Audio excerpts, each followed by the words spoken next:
We, the jury, find the defendant, Jessy Kurczewski, guilty. So Jessy Kurczewski was just found guilty of murdering her friend with eye drops. In addition to that, she has stole over $144,000 from this woman over the past couple years. We're going to watch her body language as she is found guilty in court. Before we get started, my question for you is, what would you sentence her to? Because when sentencing comes here in a few months, she faces a possibility of a mandatory life sentence without parole. So put in the comment section whatever you think that her sentence should be, and let's get going. We, the jury, find the defendant, Jessy Kurczewski, guilty of first-degree intentional homicide as charged in count 1 of the information. The first thing I want you to notice is the face of grief. Look at her face. As you can see in this picture, the glabella. This is the grief muscle that draws your eyebrows together like this. This is flexing in her. In addition, her eyes are squeezing shut. Her cheeks are raised, yet her mouth corners are down. This is grief and sadness. At the same time, you'll notice that the chin boss muscle is flexing. That's that quiver chin that is very, very difficult to do on purpose. It happens almost all the time when we cry. However, faking it is very difficult to do, but it is a natural response to really heavy sadness. Jessy Kurczewski, guilty of first-degree intentional homicide as charged in count 1 of the information. As soon as the judge says guilty, you'll notice that her head goes up. Guilty. And her head goes to the side. Guilty. In addition to that, she takes a deep breath and she collapses. First-degree intentional homicide as charged in count 1.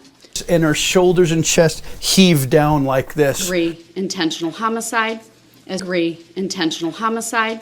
This is the reality of the consequences hitting her. She did not want to hear that she's guilty. She was wishing and hoping that somehow, some way, they wouldn't find her guilty. And when the head goes up like this is what we do anytime that we see something that is a threat that comes towards us.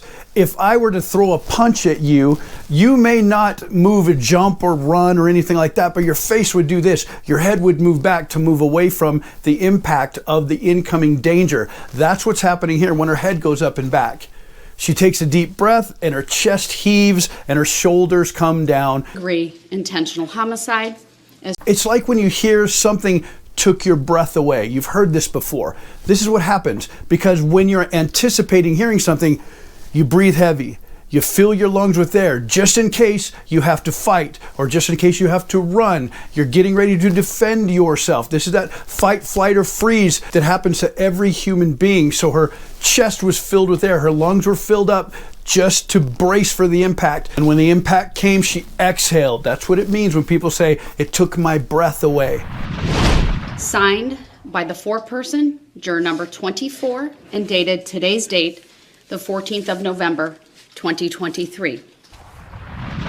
You notice here that her chest is heaving. That's where all of her breath is coming from. When we're stressed out, we breathe from our chest. When we're completely relaxed, we breathe from our stomach.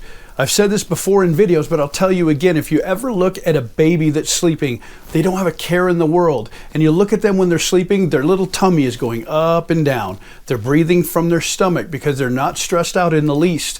But if you look at adults, when we're stressed out, we heave, we breathe with our chest instead of our stomach. That's what she's doing here. It's the stress chemical cortisol coursing through her body. And you'll notice also she's going to start doing what's called eye blocking. Eye blocking is any time that we put something as a barrier between our eyes and anyone else. It's if we shut our eyes, if we close our eyes, if we turn our head, if we do this, it's eye blocking. What this means is we're trying to retreat into ourselves so that we don't have to look at our surroundings, because if we look at our surroundings, we feel more attached to everything that's going on at that moment around us. It's a way of escaping and trying to recoil into yourself. It starts to push back embarrassment a little bit and humiliation, but it is indeed a way to keep yourself feeling as though you're shielded from outside sources. So when she puts her hand up over her face here, this is eye blocking.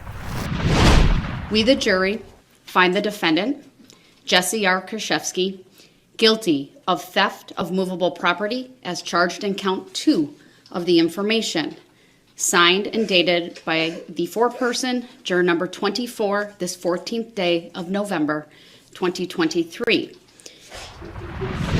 Now you notice the sobbing continues. As a matter of fact, if you watch this whole video, the sobbing continues for the entire time that she is in the courtroom. And the way that we know that this cry is real, as opposed to a phony cry, is when people fake crying, and they do it all the time to try to get out of trouble. When they fake cry, an emotion like that is very draining on your body. So a fake cry, if you allow somebody to do it, they will stop on their own within a few minutes because it's exhausting. It's physically exhausting. In fact, I would challenge you right now, if you don't believe me, start elevating your breathing like this. And if you start whimpering at the same time and squeezing your face together and tensing up your shoulders and basically flexing as you're kind of hiding from the world and breathing quickly and having those heaving chest and shoulders going back, as well as the crying sound itself, you will probably, depending on your level of cardio ability, you will stop doing it on your own in a few seconds or maybe a few minutes if you are in incredible shape. As to the special verdict questions, if you find the defendant guilty, answer the following question. Was the property stolen more than $100,000? Answer, no. Was the property stolen more than $10,000? Answer, yes. No other amounts were answered.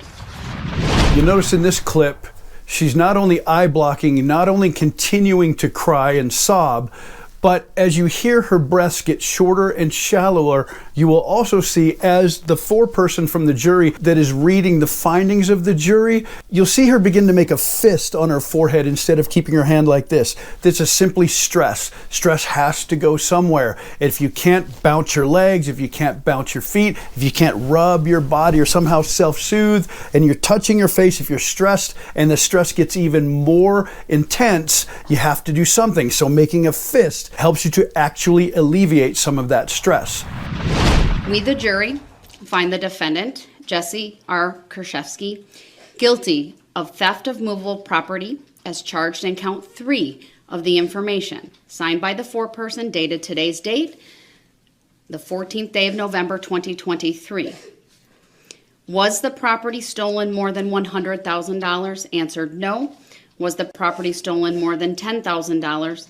Answer, yes. No other special verdicts questions answered. You'll also see Jessy do this head shake where she shakes her head no. She does not want to accept that she's guilty. She doesn't want to accept that she's caught. She doesn't want to accept that she's going to face the consequences. So when people say words like guilty, or they begin to impose what they think is the damage that happened, you'll see her, as she's holding her head, she will shake her head no. She can't say no because she knows that she is guilty, but her body is betraying what her mind is actually thinking. So she knows to keep her mouth shut, but her body needs to express it some way, and she does it by shaking her head no. She does this multiple times during this process. All rise for the jury, please.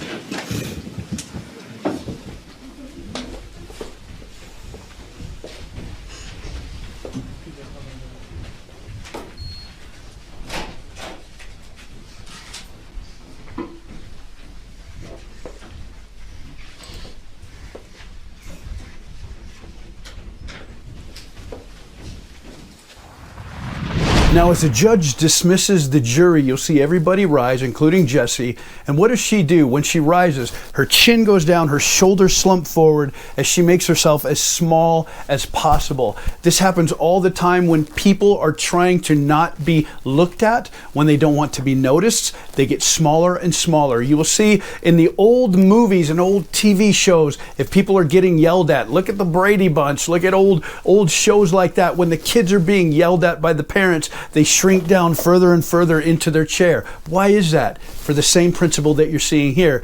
You psychologically make your body smaller. Your head droops, your shoulders come forward, and your body gets as small as possible. And that's what she's doing here. Now, in this last clip, I want you to see her have a little bit of an outburst because she is so angry that she's not only been found guilty, but there seems to be no way out of this conviction. She actually has a little bit of a meltdown here, and it happens very, very quickly. I'm going to let you see it, It's like a split second, and then I'll walk through it with you. Now, there is no sound because at this point, because people beside the judge are now talking. And you'll notice that Jessy actually does this with her hands. She's looking down, she's angry, her eyes are pressed shut, her palms are open because she has no answer. She doesn't know what to do because what just happened, she has no control over. She's angry that she has been convicted. This is why when the judge stops talking, when everyone is leaving and she feels like no one is going to notice because the jury is now walked out, she actually has a release of all that stress from her body. It's kind of like if you look at a child and they are really frustrated, they'll shake their fist like this. Or even if you get angry, sometimes you'll flex really tight, you'll clamp your jaw together, and your fist will go like this. She's doing the exact same thing, but she opens up her hands because she has no answer, and she doesn't know what to do because she doesn't want to believe or accept that she is now convicted. So you see her hands go like this as she excoriates her own lawyer. And then, of course, the video ends with her taking both hands, pressing them up against her face, because again, she's trying to escape from where she is at. And this is what she is doing as you see her lawyer rubbing her back and trying to soothe her as the video stops with her pressing her fists and her hands up against her eyes. So as I said before, what do you think she should be sentenced to? What would you do if you were the judge? Put that in the comment section. Let me know what you think. I'd be very interested to see what you think her sentence should actually be. And if you are still here, do me a favor, click on one of these other videos, and I will see you very soon in the very next video.